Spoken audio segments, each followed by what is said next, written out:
Radhe Krishna everyone, সবাইকে আমার নমস্কার জানিয়ে আজকে আরেকটি নতুন ভ্লগ নিয়ে এসেছি। আজকে জয় জগন্নাথ, আজকে জগন্নাথ দেবের স্নান যাত্রা, তার একটু ছোট্ট মিনি ভ্লগ নিয়ে তোমাদের কাছে এসেছি। দেখো আমার গাছে কি সুন্দর ফুল ফোটে, বড় বড় সাদা সাদা সুগন্ধি টগর যাকে বলে, এই ফুল আমার গাছ ভরে ফোটে।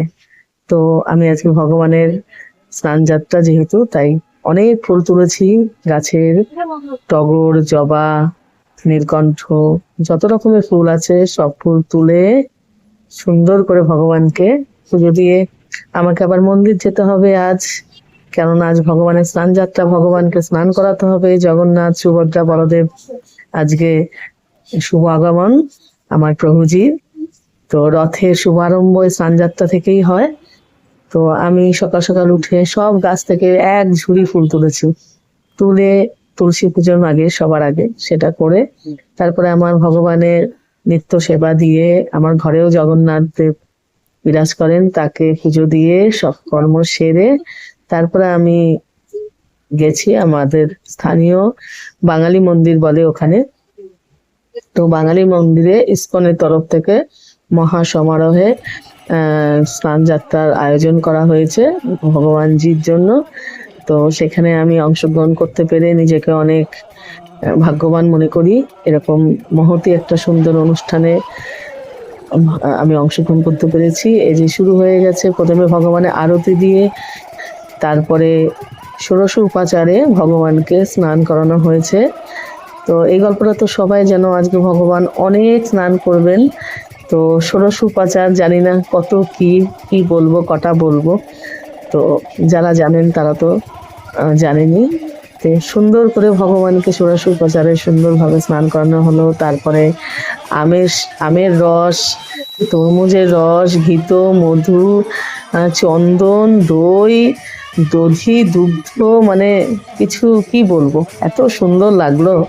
মানে আমার তো ভীষণ ভালো লাগে এইসব অনুষ্ঠানে অংশগ্রহণ করা, ভগবানের নাম গান, এগুলো আমার সবসময় পছন্দের। আমিও চাই আমার ভালো লাগাগুলোকে আমার যে ইউটিউব বলো, আমার ফেসবুক ফ্রেন্ড বলো, তাদের সঙ্গে শেয়ার করতে আমি খুব ভালোবাসি। তো তার জন্য আমি সম্পূর্ণ তোমাদের জন্য ছোট ছোট ক্লিপস তৈরি করে আমি তোমাদের সঙ্গে শেয়ার করছি। আর অনুষ্ঠানটা এতটাই সুন্দর। এরপরে আমার সৌভাগ্য হলো ভগবানকে স্নান করানোর। তো ভগবানের অনেক কৃপা যে এই মহৎ অনুষ্ঠানে আমি অংশগ্রহণ করতে পেরেছি, ভগবানকে স্নান করানোর সৌভাগ্য লাভ হয়েছে। আর এগুলো করতে পেরে না ভেতর থেকে একটা আলাদা তৃপ্তি পাওয়া যায়। সেই তৃপ্তিটা হয়তো যারা ভক্তদেরটা ভক্তরাই বুঝবেন। তো ভালো করে স্নান করাতে দিচ্ছিল না ওখানকার প্রভুরা, তবুও আমি যেটুকু আমার কর্ম আমি করেছি, ভগবান করিয়েছেন তাই করেছি।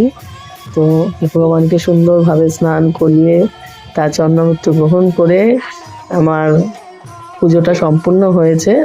যে ভগবানের স্নান সম্পূর্ণ, ভগবান ষোড়শ উপাচারে তাকে স্নান করানো হয়েছে। স্নান টান করে আমার প্রভুজি বসে আছেন। তো তারপরে তাকে আরতি, তাকে হাওয়া সুন্দরভাবে করে তারপরে কে ফুল বর্ষণ করা হয়েছে। সবার শেষে প্রচুর পরিমাণে ফুল দিয়ে ভগবানের আরতি করা হয়েছে, এরপরেই দেওয়া হবে। হ্যাঁ, তো আমার মতন এরকম অনেক মানুষই এসছেন যারা ভগবানকে স্নান করাতে ভালোবাসেন। আমার মতন অনেক ভক্তরাই এসছেন। এই যে ফুল দিয়ে তাকে অভিষেক করা হচ্ছে। তো অনেক ভক্তরা এসছে, অনেক ভক্তদের আগমন ঘটেছে এই দিনে। মানে এটাও একটা দেখার মতন ভক্তদের মিলন ক্ষেত্র তৈরি হয়েছে মন্দির প্রাঙ্গণে। আর তারপরে এই যে আমার প্রভুজি স্নান দান করে গজবেশে ধারণ করে বসেছেন তার সিংহাসনে। তো কি সুন্দর লাগছে দেখো, গজবেশ ধারণ করেছে আমার জগন্নাথ, বলদেব, সুভদ্রা মা। তো তারপরে তাকে ভোগ নিবেদন করা হয়েছে। এখানে 251 রকমের পদ রান্না করে নিয়ে এসছেন সবাই, কিছু না কিছু করে। সেখানে থেকে ভগবানকে ভোগ লাগানো হয়েছে 251 পদ দিয়ে। মানে এটা দর্শন এতটাই অপূর্ব, মানে না দেখলে কল্পনা করা যায় না। তো আমার যেটুক চক্ষু দিয়ে আমি দেখেছি, এবং যেটুকু আমার ছোট্ট মোবাইল দিয়ে আমি ক্যাপচার করতে পেরেছি তোমাদের সঙ্গে, সেইটুকুই শেয়ার করলাম। তোমরাও সবাই দর্শন করো আমার ভগবানের ভোগ, এবং সবাই জয় জগন্নাথ একবার কমেন্টে লিখো। জগন্নাথ দেব খুবই দয়াময়, তিনি একমাত্র ভগবান যিনি তার নিজের রত্নখচিত সিংহাসন থেকে নেমে এসে ভক্তদেরকে তার কি বলবো, তার করুণা সাগর বর্ষণ করার জন্য সে সড়ক পথে নামে, সে রাজপথে নামে। সে তার বড় বড় দুটি নয়ন দিয়ে, যার কোনো পত্র নেই, সেই পত্র দিয়ে, নয়ন দিয়ে আমাদেরকে তার অনুরাগ, আমাদেরকে তার কৃপা বর্ষণ করেন।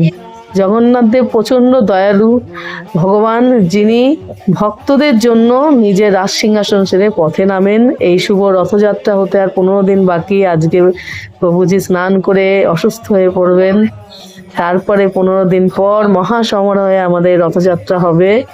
যাই হোক, সারাদিন নাম গান চলছিল, নাম গানে অংশীদার হতে পেরে নিজেকে অনেক ভাগ্যবান মনে করছি। তো ভগবানের কৃপা যেন আমার উপর এইভাবেই থাকে, আমি যেন ভগবানের চরণে এইভাবেই থাকতে পারি আর ভগবানের কৃপা লাভ করতে পারি। আমি কেন, আমার পরিবারের সকলে যে যেখানেই থাকো ভগবানের চরণে থেকো বাবা, আর ভগবানের চরণ চিন্তনই যেন আমাদের একমাত্র কাম্য হয়। যাই হোক, তোমাদের কেমন লাগলো জানিও, ভালো লাগলে